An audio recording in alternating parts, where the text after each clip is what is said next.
What does SpaceX's first all-civilian crew mean for the future of space travel? And has Apple done enough with the latest iPhone, iPads, and Apple Watch?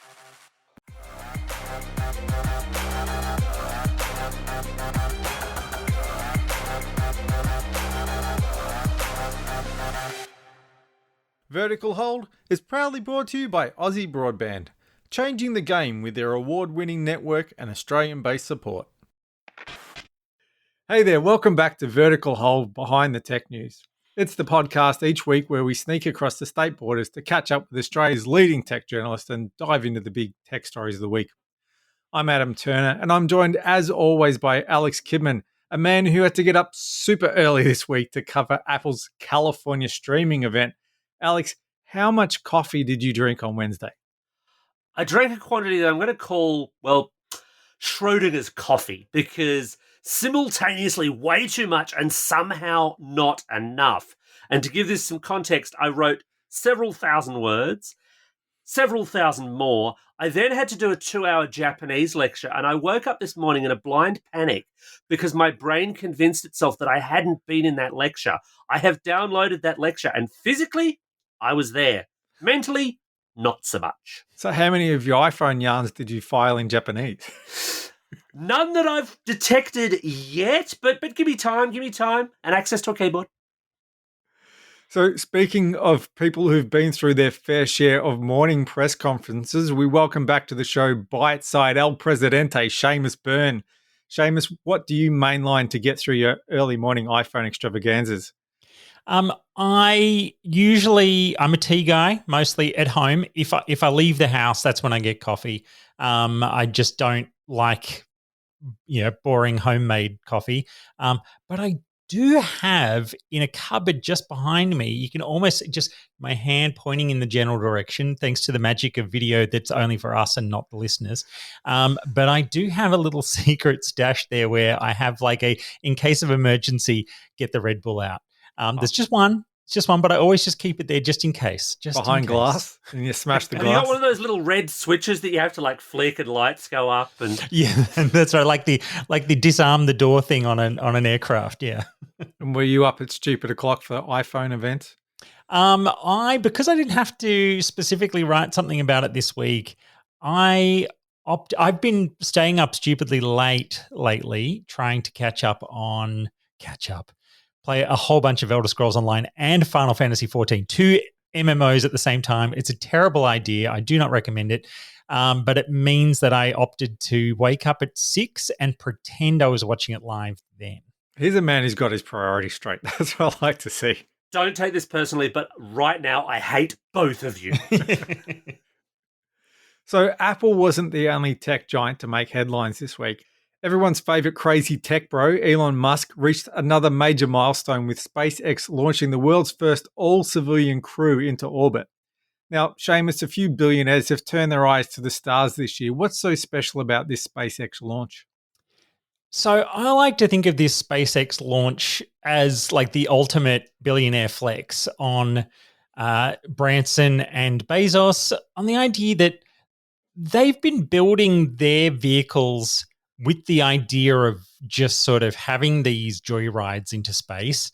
And they think they can build a sustainable space business on, other millionaires giving these billionaires, a fee to fly to very close to or slightly into space. And Elon Musk has been building SpaceX to actually be a functional space company that does transport and all those important, difficult things that are worth governments paying him money to achieve. And it's he's gone, well, I suppose I could let a few people train, go up and really, really go into space, go way past the International Space Station version of space and hang out in orbit, not for 5 minutes of weightlessness, but actually go, well, yeah, you're really going on a mission to space. And it'll probably be hella scary because it's not just a joyride. So in that sense, I have a lot of time for the fact that SpaceX is a real space company, and this just happens to be a mission where they've gone, oh yeah, we could sell tickets on these things now and then if we want to, but that's not the main reason it exists. But to clarify here, there's no actual astronauts. There's no one there who, is an actual rocket scientist, to put it in those kinds of terms. This is literally the autonomous car version of going into what is a very, very high Earth orbit. This is past the Hubble telescope. This is proper orbit for a number of days, with people who basically have just gotten onto a bus. Yes, exactly. And that whole autonomous thing is, I think, one of those elements that definitely makes it all the more exciting in a sense, that the Dragon capsules have run missions with real astronauts a number of times, but ultimately those astronauts don't need to do all that much.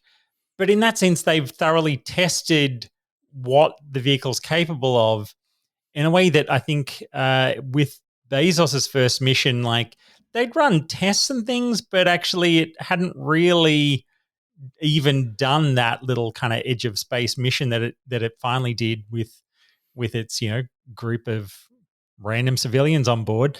This just, I don't know, there's something about it. I feel like the SpaceX has that extra polish by sending up a craft that has already well and truly earned its stripes as a thing that knows how to do work in space, not just take a joyride. So what does this sort of mean in terms of the big picture? Because it looks like that it's now down to the point where you can get a seat on the SpaceX Dragon capsule for about $50 million. And I mean, that's not small change, but really in terms of what that would have cost you in the past, that's not a lot. That opens up all kinds of opportunities. Where do you think we go from here? How is this changing the way we see space and how we will access a new space? I mean, for me, I kind of don't feel like these specific missions get a lot of extra, I guess, media coverage, but I feel like the real work of space is the stuff that now it's they're the launches that SpaceX has done enough times now that it doesn't necessarily make the news anymore because they've been doing them for a while, when they, shoot some extra supplies up to the International Space Station because NASA currently doesn't have a rocket to do that. Or, Russia isn't all that interested in the International Space Station anymore itself because it's going to get decommissioned in a couple of years. And like all those kinds of things that, again, that's where the making money in space comes from, is the boring worky work.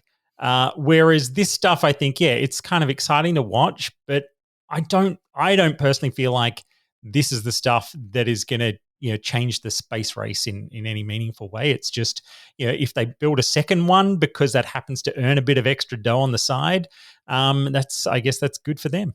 Well, one of the details actually that I kind of enjoyed about this, although I guess they'll have to change it again if they want to use it for the ISS, is the fact that they removed all the docking bits. So if you went rogue and decided to reprogram this thing, you couldn't actually decide, right, well, we're heading for the ISS. Yeah. But it's not just that they removed the docking bits, they replaced them with a window. Cool. Yeah. When you're paying $50 million per seat, you want a good view. I don't think that's unreasonable. Yeah, well, like a lot of the big displays in front of the seats aren't they basically big, like, LCD screens or something? So you're right. You don't want to go to space and only watch a video of space while you're there. Yeah, but the engineering around that, heat and re-entry and all that stuff, this is not casual work. This is not just, get Dave to bang a few bits of perspex on the front. She'll be right. Yeah. So what's the big picture for SpaceX? Like, what's its long-term goals? As you say, just chucking a few civilians into orbit, that on its own maybe is not worth that much, but where are we going here? I mean, well, if you believe Elon Musk, and, on any given day of the week, he may be trolling or he may be telling the truth. But, he, I guess, sees this as, an operational vehicle in a lot of respects in a local way, but then they're currently running all their Starship tests to, head for Mars in the next few years. And I guess that's when it hits a whole different era of what they're trying to do.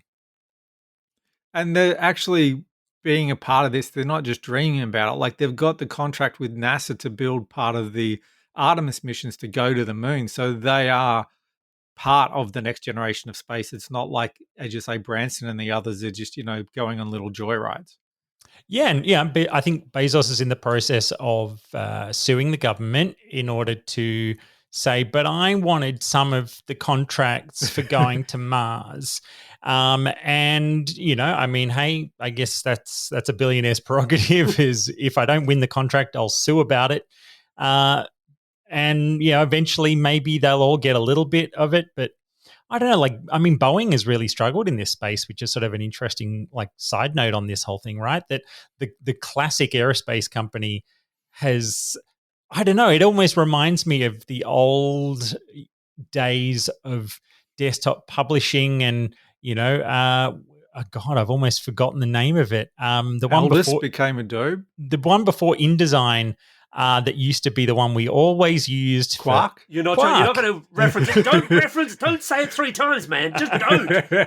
It'll rise. But I remember they used to charge a fortune for that thing because it was the only thing around, and they even laughed when Adobe launched InDesign, saying, I mean, it won't be a premium product. Yeah. And then within a couple of years, we never even heard, I think everyone who could immediately uninstalled Express and moved on with their lives. It almost feels like Boeing's in that place where they went, but we always got all the contracts. We're Boeing. Yeah. Because they had an equivalent to the Dragon X capsule that was supposed to fly this year, but hasn't, has it? Yeah, they've been really struggling to go from, I guess, prototyping into production. And I'm sure they'll get there. I have no doubt. But, they're certainly not putting things up nearly as often as SpaceX is. And in the end, if you're going to be part of this, and especially in this phase when NASA's not doing its own rocket development, then you need to be putting things in space on a regular basis. And SpaceX is the only one that's been doing that.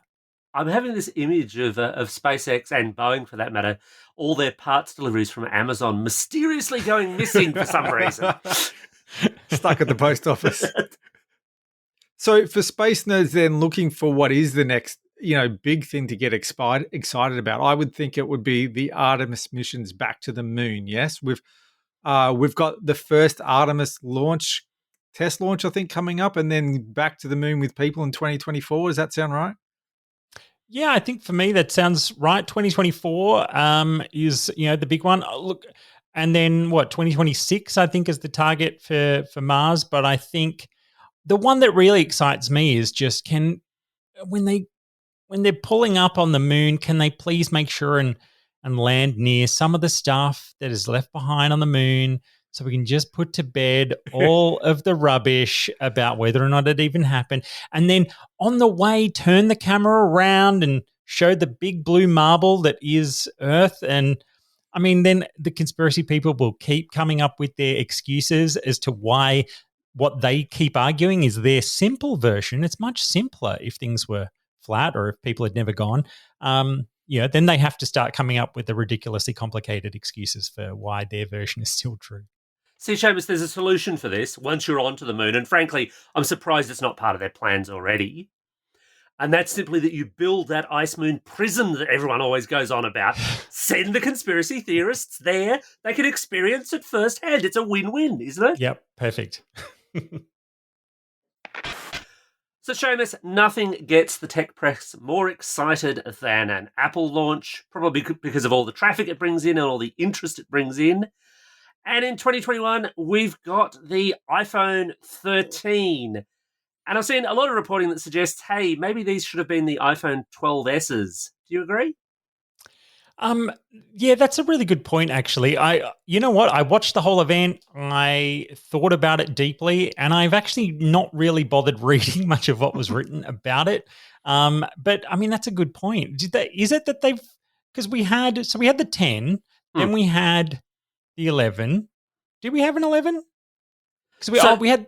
There was the X being the 10. 10, and they've played games with their they've played games with their naming, but the point I suppose I was more trying to get at, rather than branding, was whether or not these are enough of a jump beyond the iterative for people's money. It's the whole TikTok thing. Yeah, and that's it. I think, maybe it is that they've just decided that it's the end of using those kinds of in between S's, which in its own way I think makes plenty of sense.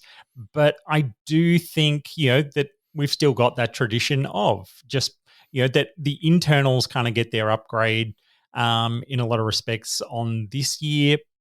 And it seems like I think in a lot of ways, they've realized that color is the big thing that, like, for the people who desperately want to be able to show off that I've got the new one and it's different to the old one. It's like, well, every year there's a couple of new color options that aren't in the previous generation. So buy that color and it will be very clear that you own the new one.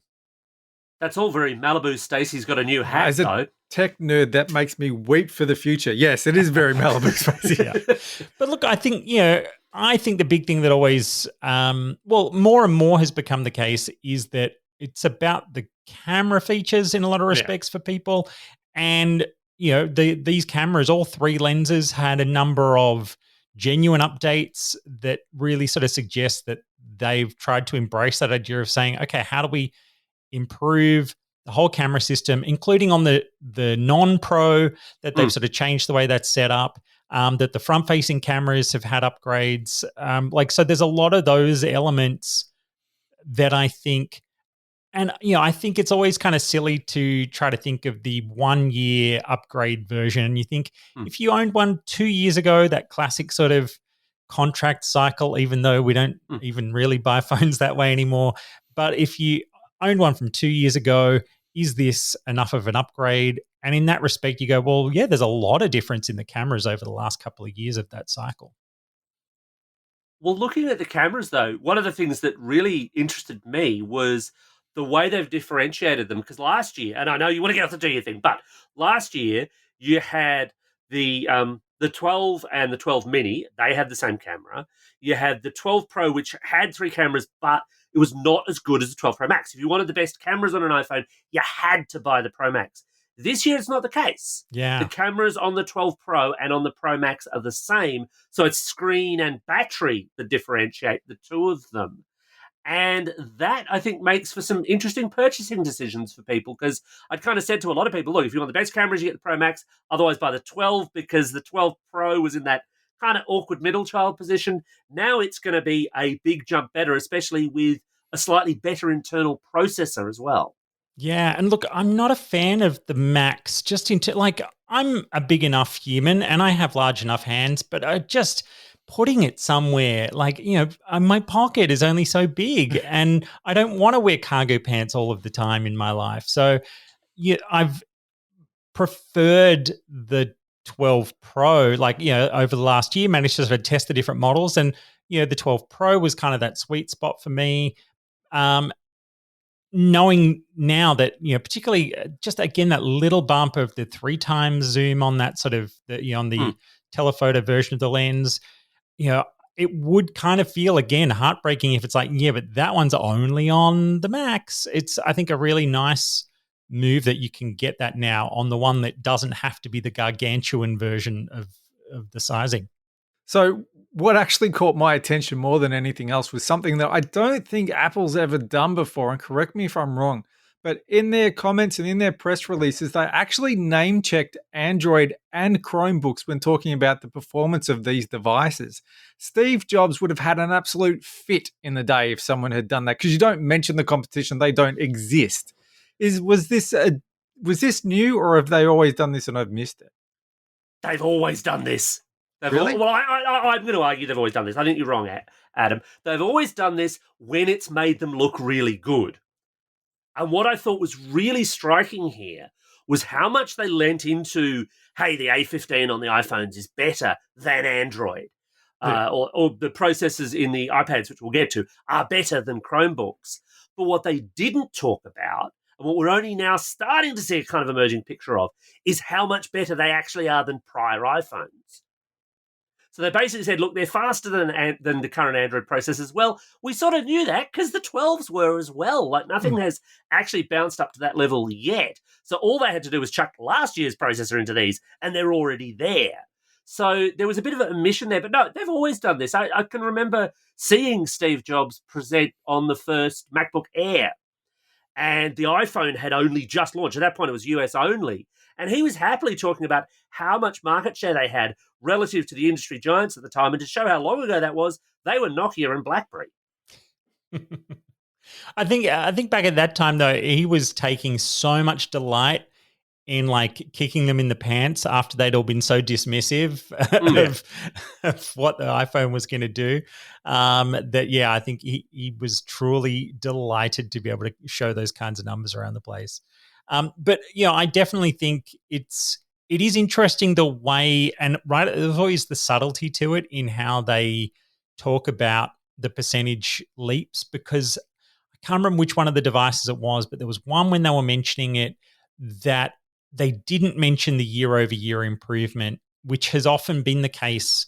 Through most of the history, they'll talk about how much better this one is compared to last year's, because they've had like big double-digit improvements in performance, in CPU, GPU type stuff, which has always been impressive because of the fact that in most other categories, like Intel was just not doing anything remotely double-digit in such a consistent way, especially when they're talking about like, or even earlier on, it'd be like 3x, 4x, all these kinds of things through their first 5 or 6 generations. So when they didn't mention one of them and its year over year improvement, it made me sort of go, oh, so now we're getting a bit more focused on the comparison to competitor chips, because maybe it was that case of going, oh, it's 8% better than last year in that particular stat that we might have usually referenced. And it's like, oh, that's a boring reference. What else we got? Well, the devil, as always, is in the details. And one of the things I dug into, because I got quite interested when they started talking 5G. These aren't the first 5G iPhones, of course, they're the second set. But they name-checked this whole big board of carrier partners, and Telstra was there, and Optus was there, and Vodafone was there, although, of course, international brand. I doubt they were just referencing Vodafone Australia, but you never know.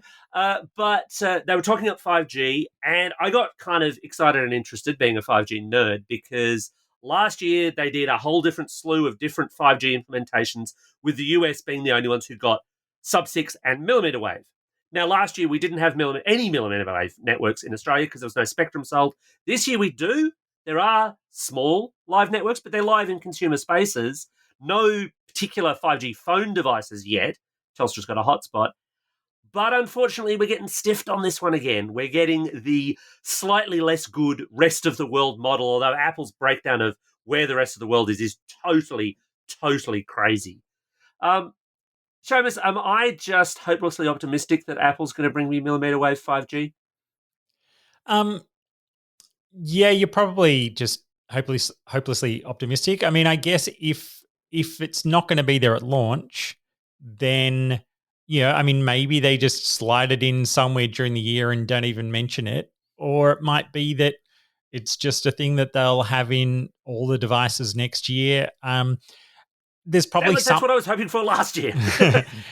I think there's probably something to be said in this area in terms of the whole, supply chain constraints on different kinds of chips and things, like whether something like this is where some of those question marks have been raised on, okay, how do we just make sure there's enough of these things going out? Adam, you've wanted supply chain management in vertical hold for weeks now. Finally, it's here. Supply chain. Next week, it's robotic process automation, all right? I'm going to turn this podcast around if it kills me. Seamus, you could well be right. I suspect it's something slightly different, if only because they've got so many weird variants. As the US model is the widest band support, it is the best iPhone 13 on the planet. You then get models for mainland China. You get slightly different models for Hong Kong and Macau. You get a subset of countries like Canada, Japan, US Virgin Islands, Guam, a couple other places. They get a set. You get the Russians. They get a set. And then you get the rest of the world. I don't think, based on that Apple's got chip problems so much as it's going, we think we're going to sell 1 million of these, but there's markets where we can sell the cheaper modem, which costs us 2 cents less. We sell 1 million of those. That's 20 grand back in our pockets with few people kind of noticing. So Apple's very detail-oriented about stuff like that. Yeah. Famously so. And remember when the 4G rollouts were first happening and there were a lot of different bands attached to, which version of 4G and all that, and eventually it just washes out into all of the bands, all of the places. all of the time. It's just one chip now. We don't even need to worry about it. So it's probably that wave of things all over again. And we may have to wait till Apple rolls its own 5G chips as well, because it bought Intel's 5G makings as well. The other thing, of course, that they're throwing into the new iPhones, or at least into the Pros, is ProMotion displays, 120 hertz refresh rates. And obviously, Seamus, you're a man who enjoys gaming and understands why refresh rates matter. For the folks playing at home, should they care about 120 hertz on an iPhone? Yeah, I mean, the biggest thing with the refresh rates comes down to just, it keeping up with whatever graphics are taking place. And I think, one of the key things with this, which isn't always, this is the first time iPhone's up to 120 hertz. But many of the phones that support that, they will, splash that stat on their phone. They don't all necessarily do variable refresh rate in the same way that this is trying to offer, where it's saying it will go up and down from anywhere from 10 hertz if you are like reading on the screen and you're not scrolling at that moment, up to 120 hertz when you're playing games or doing whatever kind of other fast motion types of activities, or even it will settle at 30 if you're watching a video that's at 30 frames per second. So, and that's the key, right? Hertz is frames per second essentially. So by having that variability, it also helps to ensure that it's not just pumping out 120 hertz constantly and therefore chewing up your battery life. It's trying to sort of give you the best of both worlds. And in some ways, that sort of hits me as the thing that, Apple always tries to, I guess, work out what's the balance here, what's the benefit. And it feels like they were waiting to be able to do it in this kind of a way where they don't just then get, kicked in the butt for going, but now my phone only lasts 6 hours because of your fancy new screen. And so, this is probably that middle ground, which, I think feels pretty great. I think Samsung does similar dynamic stuff, but you're right. There's a lot of phones that are just, here's 60, here's 120, take your pick. So that's true enough. Question without notice before we move on from the iPhone for both of you. What was it missing that we really wanted or needed? For me, I don't know that missing wasn't a thing that kind of jumped out at me this year. The new blue I thought was kind of interesting and, hilariously. So my wife, who was a color expert through gemology and things, I showed it to her and I said, "What do you think of the new blue?" And she said, "It's a bit insipid, but I like it." Wow. For me, look, the iPhone's an incredibly mature product. They're not likely to reinvent it, and Apple sticks on designs for as long as it possibly can. As much as there are areas they do innovate before the Apple fans all kill me, there's a lot of stuff where they won't move until they're pushed. And with the iPhone, they're not being pushed, especially here in Australia. So they're not likely to make those big changes till they kind of shift into folding or some other new form factor, or indeed until someone comes along and does to their market share what they did to Nokia and BlackBerry. If somebody iPhones the iPhone, then we'll see some big changes, and we didn't.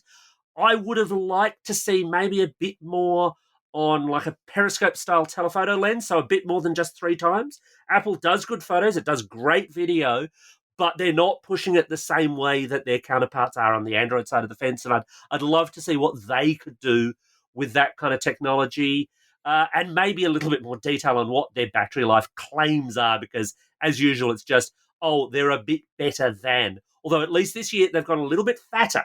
These are slightly thicker iPhones, which means there is every likelihood that they're thicker and fatter because there are bigger batteries in there. I mean, and night mode is definitely one of the areas that they continue to lag compared to, partly because the Google AI intelligence in their sort of camera system over on like Pixel phones and things. And I guess, that built into a lot of Android stuff, that's that area where I think Apple has genuinely been lagging. They're making claims that it's better, but, I'd still be fascinated to test it out, because I think just like the ridiculous, almost magical way that so many Android phones can do night modes, and you look at what you get in that shot and go, how the hell did it find light anywhere in there? That's one of those big areas that I'm very keen to see Apple catch up on. And that's because Google's using AI processing, though. Does Apple use much of that kind of processing? And is that what you think they need to do to catch up there? Yeah, like Apple claims to be using a lot of sort of machine learning stuff in photography, especially with things like the new, like when it started introducing the depth of field effects on the selfie camera. And that was one of those areas where they're like, well, it's based on learning what that depth of field should look like from analyzing lots of other photos. And that's exactly the way that the Google Night Mode stuff originally developed, was to go, I know what that object is, I know what color it's meant to be based on millions of other photos of a similar object. It's I guess that's the thing that Google is just so inherently built on, which is really, really smart machine learning systems. That probably is just one of those areas that it takes a lot more catching up. Although they do have some machine learning in these new phones, the whole cinematic mode, the rack focus pulling thing, they're saying that's going to be handled by the phone. So when you're shooting video, it'll pull focus to different things depending on where it figures the scene is meant to be. They had a whole fancy whodunit thing that showed it off. Probably too much, actually. Yeah. But the idea that you're going to be able to do that and then change it in post-processing just by saying, right, that should be in focus. No, that should be in focus. That's all machine learning. That's all AI driven. So they're not dumb in this space. It's a different approach. And I agree with you. I'm really keen to see where they go with night mode. Something else I'm keen to see, although, again, reading around, some of the reactions to this have been a little muted, is the new Apple Watch Series 7, because that's coming soon. We don't exactly know when. But the big thing about it is that it's bigger. And a lot of the reactions have been from people saying, I don't want a bigger Apple Watch. Seamus, would you strap a larger Apple Watch to your wrist?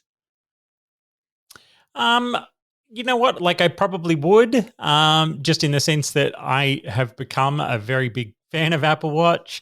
But in some ways, it would make me think maybe that would be the opportunity to shift to the smaller size, because they do offer two sizes of the Apple Watch. So, as much as I've used what they think they're like 44 and 42 millimeter, yeah. or no. Yeah. So, it feels like maybe that's the time where you could go, oh, well, I've always felt like this one was a little bit bigger than I wish it was. So maybe you sort of shift down a size. Though then, of course, if you have any collection of wristbands, you'll need to change them all if you're changing the size, which at least I think is a positive in that regard, is that they're saying that the face is going to be a bit bigger, but it's exactly the same size when it comes to all the watch bands you may or may not have decided you want your fashion accessories for your watch. It's like, okay, it's interesting to even think though why they decided to make that variation on the watch size.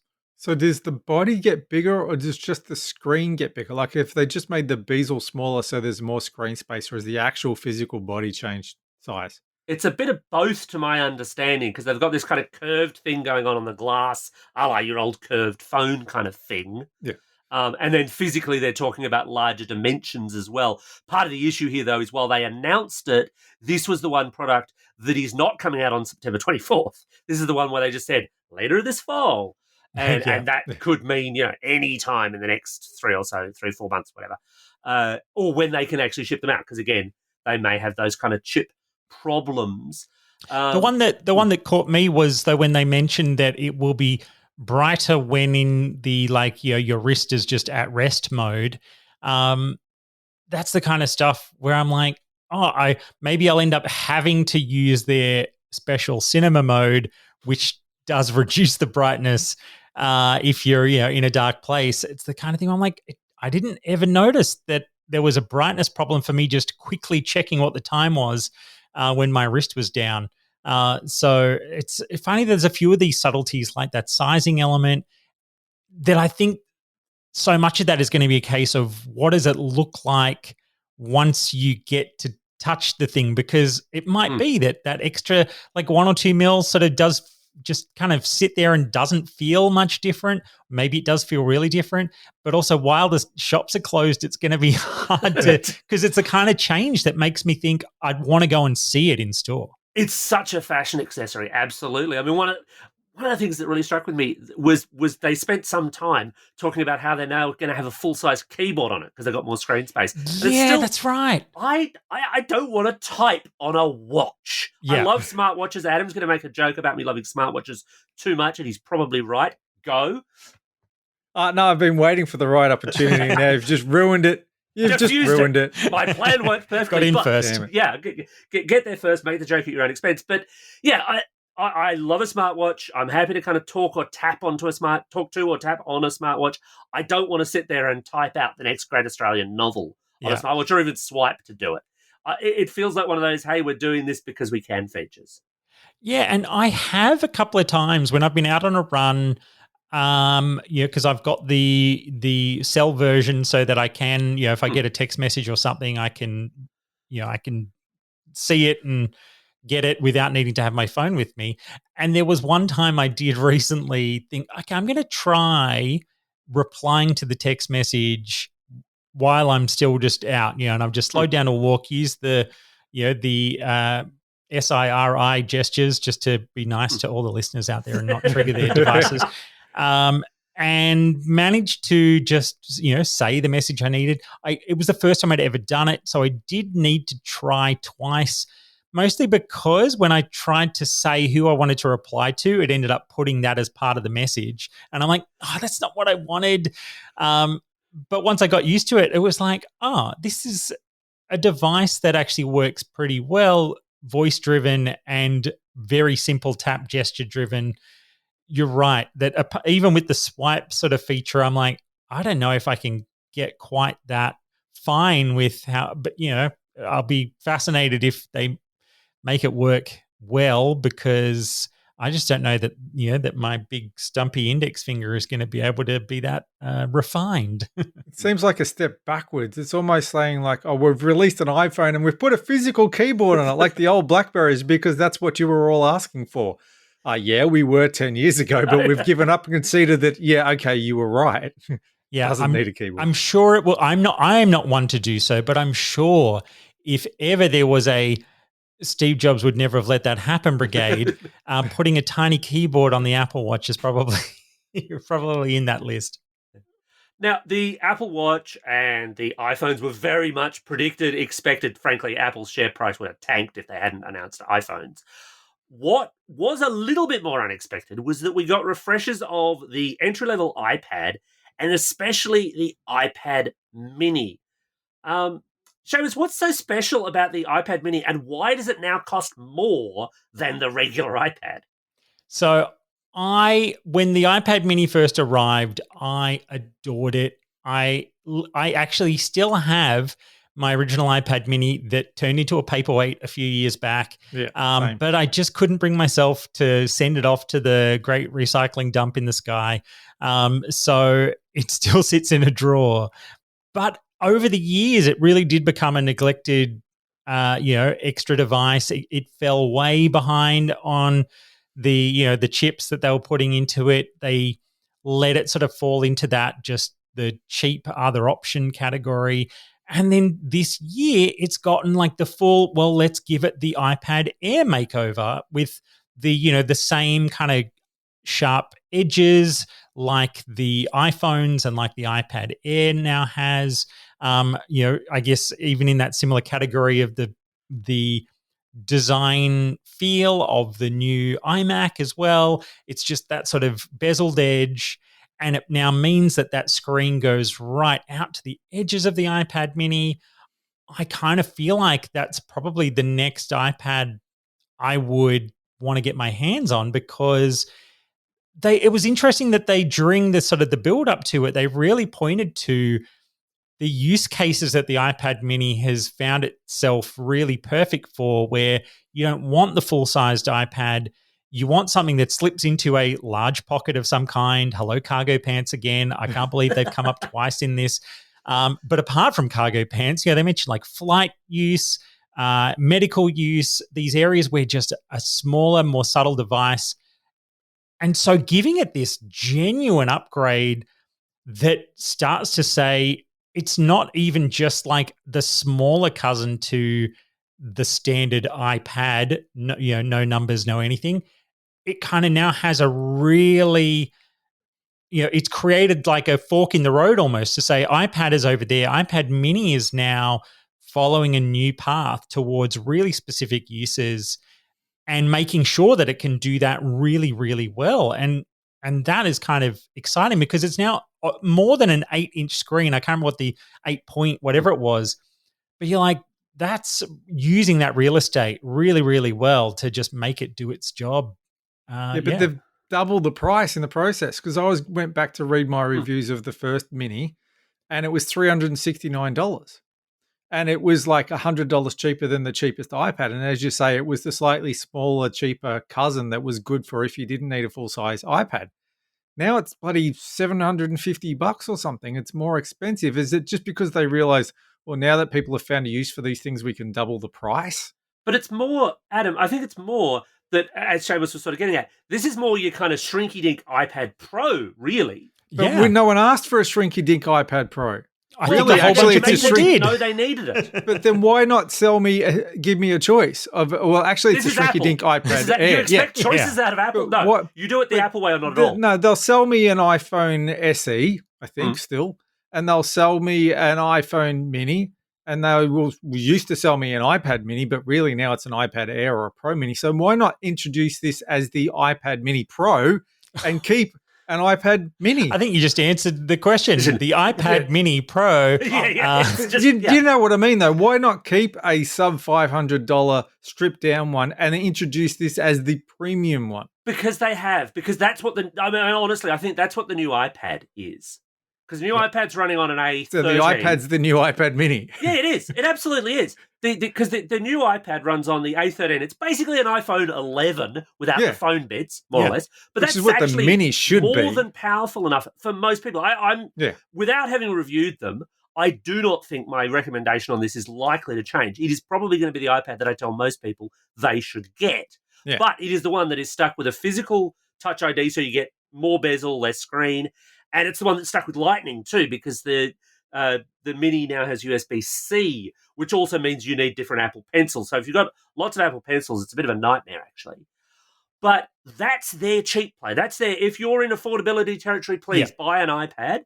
If you want the sort of power of an iPad Pro, then get the Mini. And it's going to be really interesting to benchmark that thing. They were incredibly coy. It was weird. They're incredibly coy about what was in the Mini. They said outright, there's an A13 in the new iPad. They said with the Mini, this is just faster than the old iPad. They really, really avoided it. You go to the spec sheet, you look at it. It's running the A15 Bionic. This is an iPhone 13. So this is a 2-generation jump over the iPad. That's going to make some really interesting comparisons, not just for the Air. I think the Air almost becomes a bit secondary here, but between that Mini and the much, much more expensive Pro, again, depending on your use case. But I think Apple just sits back and waits for the money to roll in because there's still not really anything in Android land that compares when you get to the apps. And the apps are where it really matters. It's what you can do with it, not necessarily just how fast it is. But the other thing they added in was 5G. And I really wonder about small tablet, small battery plus 5G. That feels like a disaster area to me. Look, the other thing that jumps out at me is that iPad Mini was probably always something where, maybe again, in those early generations, it was like, oh, well, yeah, I'll get the smaller one just because.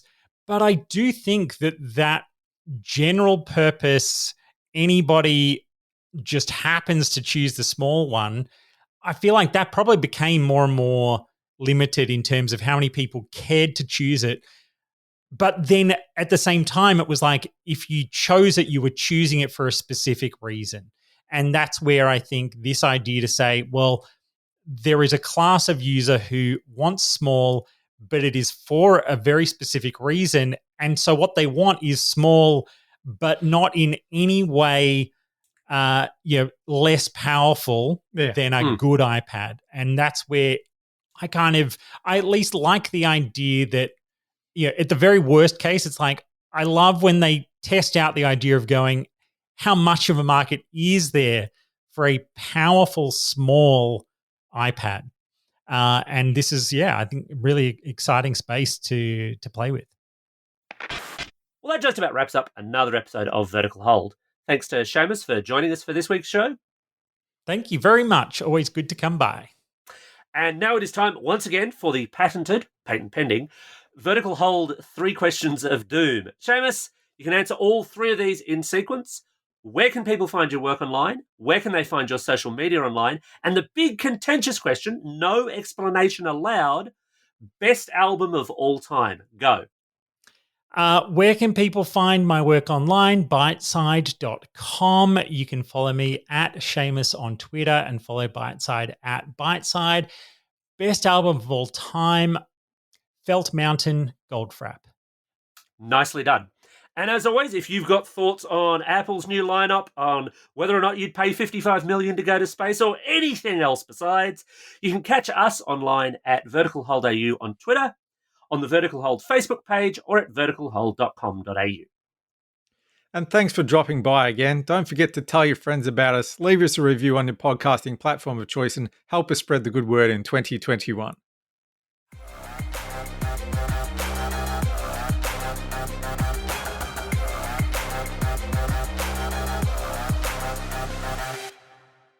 Vertical Hold is proudly brought to you by Aussie Broadband, changing the game with their award-winning network and Australian-based support.